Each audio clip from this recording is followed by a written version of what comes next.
One of the things about detective work is putting together a case. You know, you have to look at the crime scenes, you've got to talk to witnesses, victims, suspects, review evidence, and you've got to take what is known and you've got to compare it to the unknown. You've got to remove the things you believe about something, your preconceived notions sometimes, and look for what is true and what is factual. And many times you have to be open to the idea, and this is crazy for men, and we have to admit it sometimes, we're possibly wrong.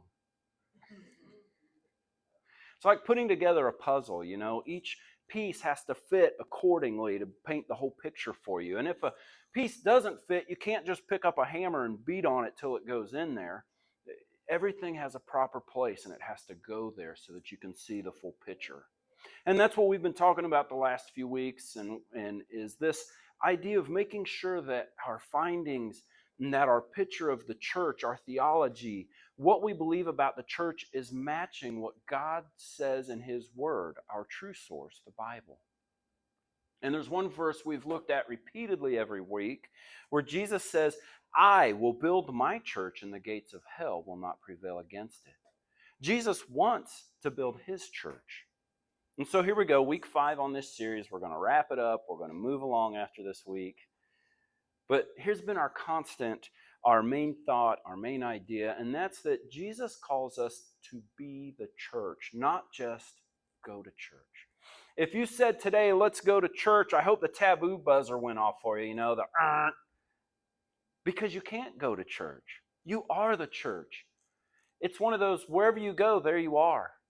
Wherever I am, there's the church with me.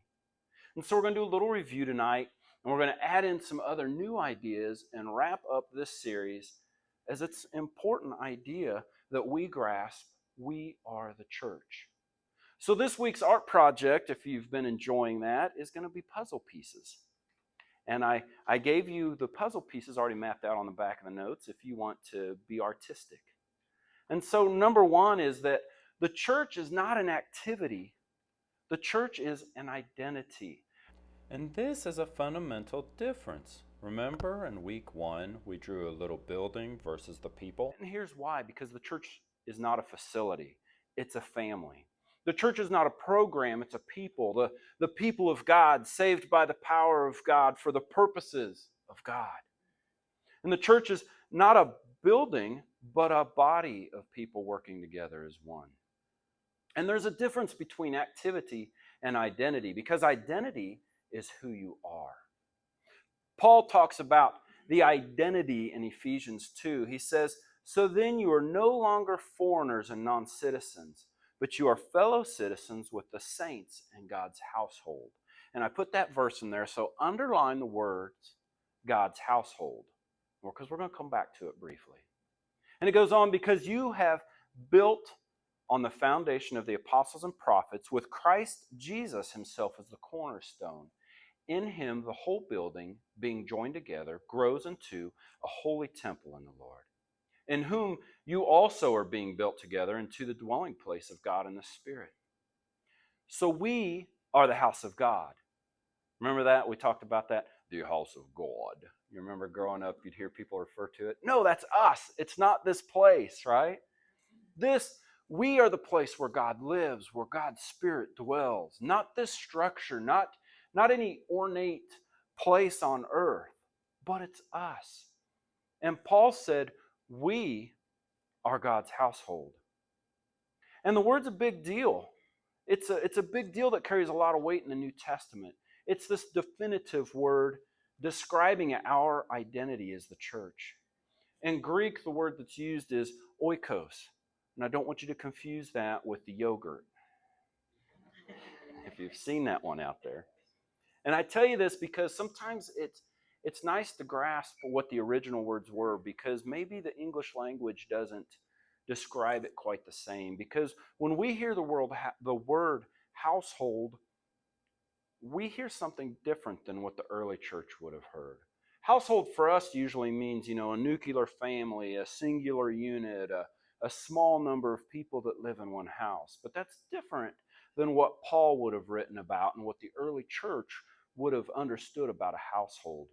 Oikos was more than just your immediate family. it was extended to your spiritual family. And so we're talking about the people you do life together with around the mission of Jesus. It would be your tribe where you would look at each other and say, "We are the church." And there's two primary ways that the church gathered in the early days, in the early church. And we read about it in Acts. Acts 5:42. It says, "Day after day in the temple courts and from house to house, they never stopped teaching and proclaiming the good news that Jesus is the Messiah." And so the church, the early church at this moment, is only a few months old. And now when you think of something that's brand new, you get an idea, a feel of what its DNA is going to be. And then there's these temple courts. That's the building. And that's this gathering place, where we all would come together. But the other meeting was house to house, and that's the oikos that Paul's writing about. That is literally the idea that you need a smaller gathering. That's our women's meeting on Thursday night. Our men, when we sit out at the fire pit and we talk, or maybe when two friends get together over dinner and they pray together. And so the temple gathering, in essence, was the collection of many households scattered. And the early church wasn't about individuals coming by themselves. It was about all these smaller groups, these smaller families coming together in one big grouping. The church is not one church with many locations. The good news is we're a movement. As the church, we're a movement with many churches. And it's the temple gathering that allows us to do things together we could never do through households scattered alone. And the Bible, it talks about community where we love one another, we bear each other's burdens, where we forgive one another, encourage one another. Remember, all of these one another's scribbled out in commandments to us. So how do we make being the church tangible in our daily life? Where we're living on mission in our everyday life, because that's the best environment for transformation. So our puzzle piece number one was the people of God. This church is not an activity, it's an identity. So our next piece to the puzzle is the priority of the house of God. So let's review that briefly. Church is not an event, but it's everyone on an everyday mission that includes every area of life. So easily put, everyone, every day, every area of life. That's easy peasy lemon squeezy to remember, right? It's just a bunch of everys. Everyone, every day, every area. And this is how we want to live. This is the priority of the house of God. So we, at this gathering, the gathering church, know that we want to live and act in a way that helps people find their way back to God. And we know that that revolves around Jesus. He's central. He is germane to this mission that we gather around.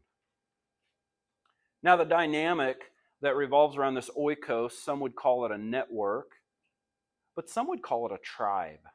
And the idea of tribe, see, that word's transcultural.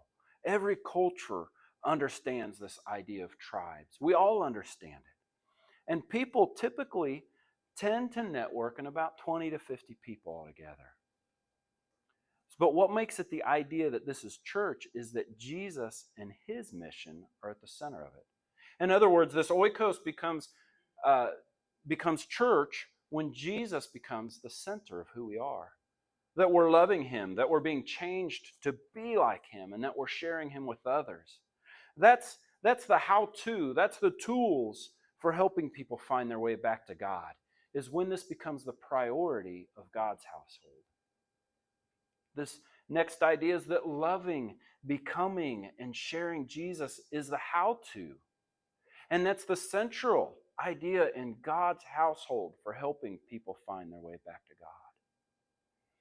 Now, I've heard people say, even family members in the past, say, I don't need the church.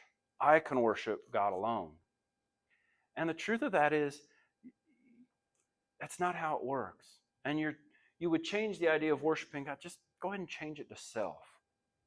Because you've thrown out 15 New Testament commands about each other.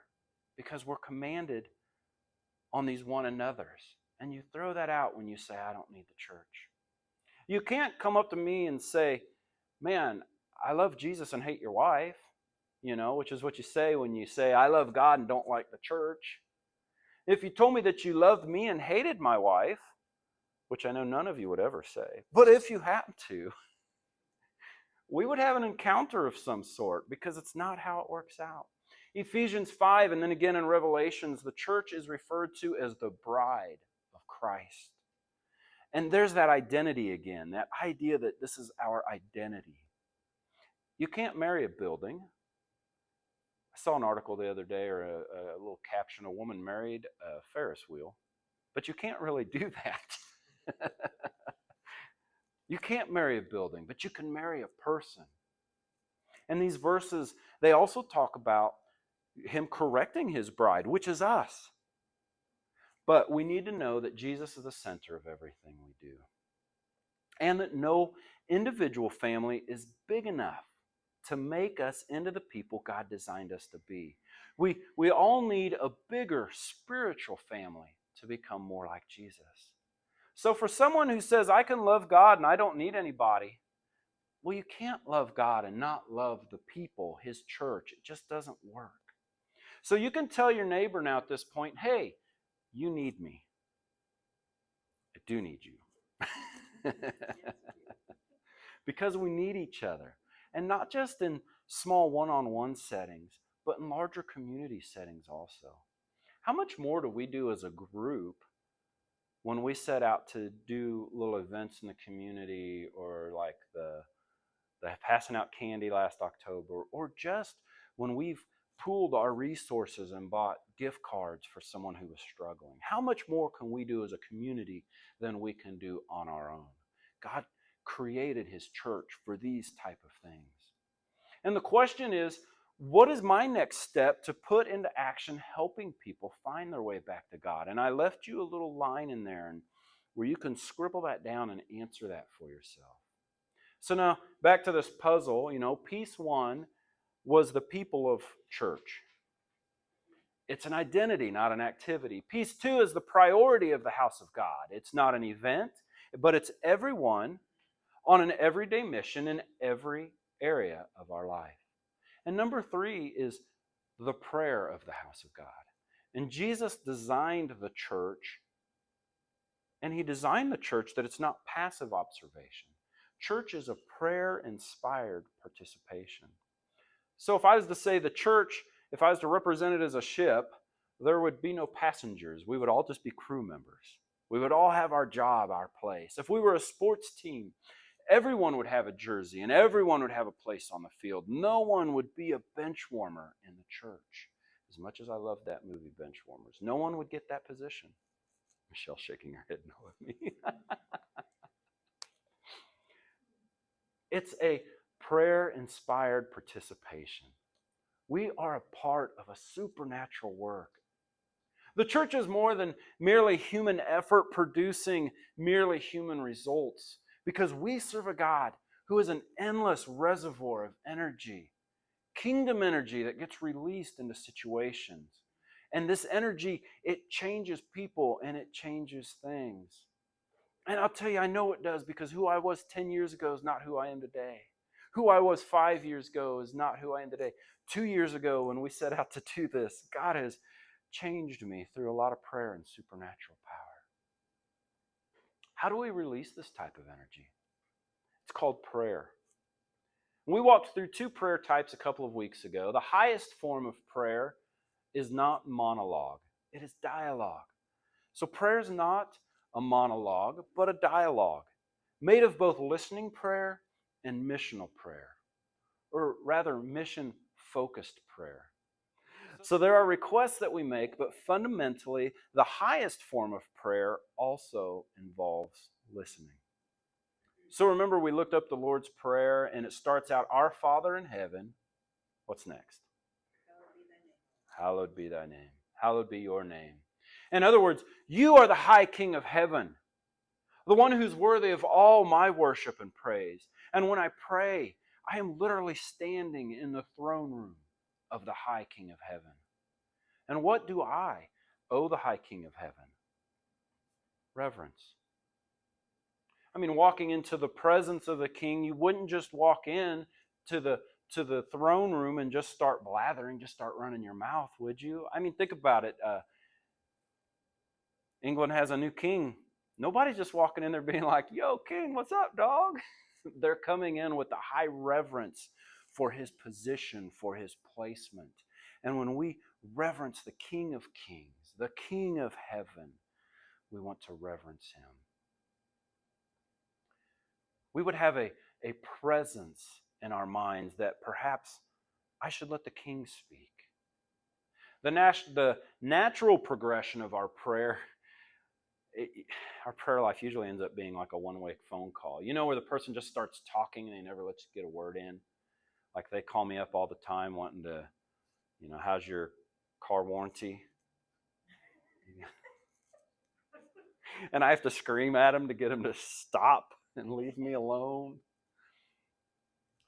It turns out it's not even a monologue. It becomes a me-alogue, right? Our prayer life devolves into me trying to get my agenda sold to God. And I'm just going to stand there and I'm going to machine gun him, right, with all my requests. But God, this. And so now we're talking about a completely different way of looking at prayer. When we start with listening and we say, Father, what are you doing? What's going on that I need to be paying attention to?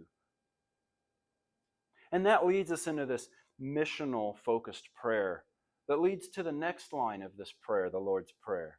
Let your kingdom come. In other words, God, I want to be a part of what you're doing. And this type of prayer, it's like a flywheel, right? It's the thing that gets the motor running. It's, Father, speak to me. Let your kingdom come. It unleashes the power of God in our community. So that we're saying as the church, oikos is a community saturated in this type of prayer. And this will change people and it'll change our world. The next question for you is, what is Jesus saying to me and my oikos, my tribe, through prayer? And that might be a thinker for you.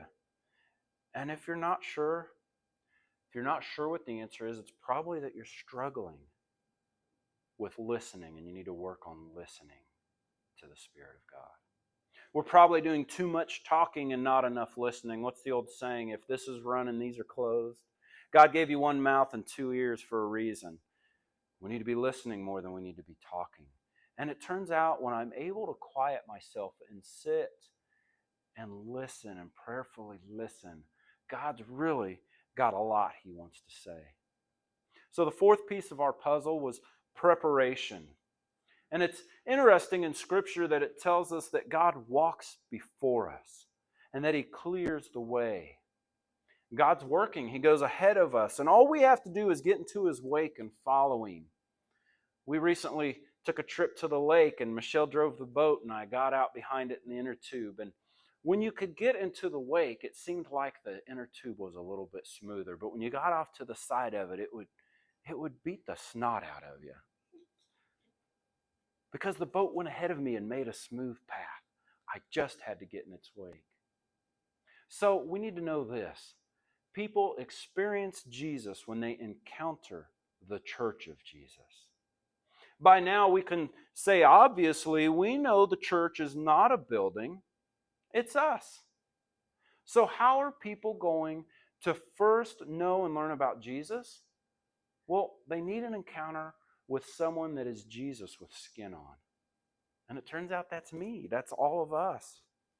Think about how God works. He prepares their heart to be open for the gospel so that in your relationship, you can live out the gospel in front of them. And then when the time is right, you can speak the gospel to them. God prepares them, God prepares you, and then he gives you the opportunity to speak. If you remember from the Blessed series we did a couple years ago, and a lot of churches do that series, but the speaking part where we get to share is kind of at the tail end of the relationship. So many times again, we need to learn to listen. However, when that time comes, why would I ever be afraid to speak up for Christ? Because I know that God's already gone and cleared the way ahead of me. We have a little wooded area on our property. The first summer living there, it was so overgrown. And I was told that there was a path there, but I couldn't find it because it had overgrown, trees had fallen. And I was afraid to walk in there and see if I could find it because I couldn't see where my feet were going. I didn't know what was going to be in there laying in wait for me. We'd seen just about every snake there was, I think, to see. I didn't see the copperhead or the rattlesnake, but the people working on my property did. And so I just wasn't sure about this. One day I looked and I thought, I think that's the path right there. I think that is it. And so I got my tractor out, got the front loader down, put it in there, and just started driving through the woods, pushing dead trees, grass, everything out of the way. I get down to the creek, come up around. I thought, man, I think I found the path, or what I think should be the path. And then I run my mower through it and I clear it. And the next thing you know, I hop on my little four-wheeler and I'm just firing around that whole property now with authority because the tractor and the lawnmower went ahead and cleared the way for me. They made it easy for me to get in there. There was no more barriers in my way. All the work had been done ahead of time, and now all I had to do was enjoy this cleared area. It's our communal witness of changed people living in loving, Jesus-centered community that's the greatest apologetic for the gospel. This is the greatest explanation of the gospel when they see our oikos, our tribe, our community, our family. So here's another question for you. Who is it that you'll invest and invite into the gathering church? And I don't mean the gathering churches in this name. I mean the church that gathers people. And who would you invite into your smaller community? So as these four pieces of our puzzle begin to snap together, you can start to see a picture of what you would call the purpose of the house of God. We're a community of people built around the mission of Jesus, and we move forward by this way of prayer. And guess what else? Everyone gets to be invited. Not only is everyone invited, anything is impossible. We're invited not because we're good enough or religious enough or smart enough. Boy, I'd be in trouble if that was the case. No, everyone is invited because of what Jesus did through his life, death, and resurrection. We're an open community, and we're an inclusive community, and that's the purpose of the house of God. All are welcome. And I'm going to tell you, by the power of God, when you meet Jesus, he won't leave you the same. If I had to summarize all of it up with one word, it would be worship. Now, worship's become a churchy word, and usually when we think worship, we think of the worship music or the certain songs. These songs that I'm going to do before or after a teaching. And I'm not going to draw away from that because that is a small part of worship, but it's such a small part of it. And Paul expounds on this idea of worship in Romans 12, and he says, "Therefore I urge you, brothers and sisters, in view of God's mercy, to offer your bodies as a living sacrifice, holy and pleasing to God. This is your true and proper worship." So my true and proper worship is offering my entire life back to Jesus. Worship is saying, Jesus gave his all for me. Jesus loved me with a love that is beyond my wildest imagination. He's invited me into his family, this community called church. He gave me everything so that I could be a part of it. So I respond to him, not out of guilt, not out of compulsion, not to earn something, but out of love. So before we close, I want to create a space where you can say, Jesus, we are your church. Jesus, I know you went all in for me, and I want to go all in for you. And so we're going to sing this song. And as we sing it, no one else can sing these words for you. No one else can say these words or speak these words for you. And so allow these words to be a prayer for you that says, Lord, I'm yours. So it's the third Sunday, which is a Sunday we dedicated for taking communion. And you Anyone who calls themselves a follower of Jesus is welcome to take in, to partake in this with us.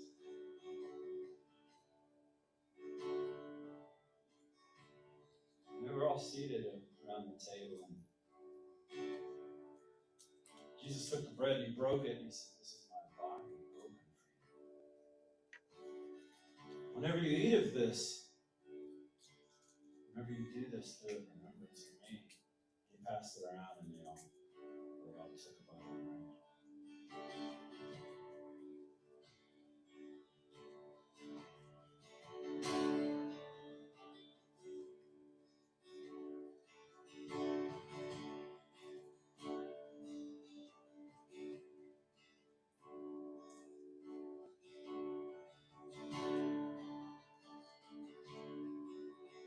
When they finished, he held up the cup and he said, "This wine, it represents my blood that will be shed.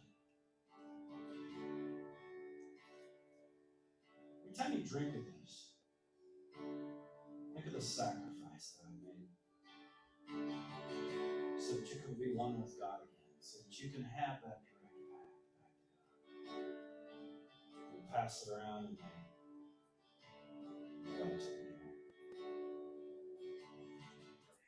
Well, God, we're glad that we can come into your courts, that we can enter your throne room, and we can literally stand before you and tell you that you are the high King of heaven, and that there's no one more worthy of our time, of our adoration, of our praise than you, that you stepped out of heaven and walked on this earth and became a perfect example for us through Jesus Christ of how to live and how to love others. And that you made the path and made the way for us to clearly see and clearly understand how to live and love each other. And we pray that we go out tonight understanding that when we leave this building, we're not leaving the church, but we are going out to be the church somewhere else, in our communities, wherever it is that we live with our neighbors, where we work, where we play at the soccer field or at the ball field. But that everywhere we go, there we are. Everywhere we are, the church is there. Help us keep that in our forefront of our mind as we remember that and walk out that we represent you. We love you, and we're grateful for everyone that's here tonight, and we pray for a safe return next week when we can come together and gather again as family.